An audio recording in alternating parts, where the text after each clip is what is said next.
Переходим по ссылке в описании на GitHub страницу Сатурна, где под Releases будут скомпилированы релизы программы. Скачиваем версию для Windows. Вот.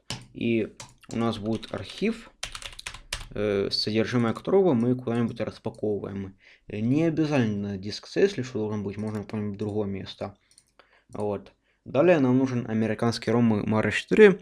Вот. Американский регион обычно обозначается буковками U, US или USA. Как получить ROM, я не могу сказать, но, возможно, Google вам скажет, если вы к нему вежливо обратитесь. Вот.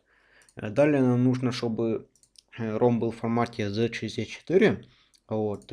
Если у вас формат N64 или V64, то есть вот такой сайт, куда вы кидаете такой ROM, и он вам выдает Z64.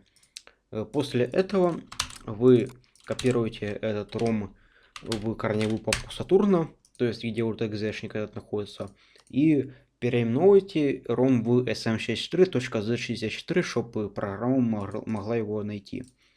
Вот, и запускаем. Ну и все. Поздравляю, вы успешно установили Сатурн.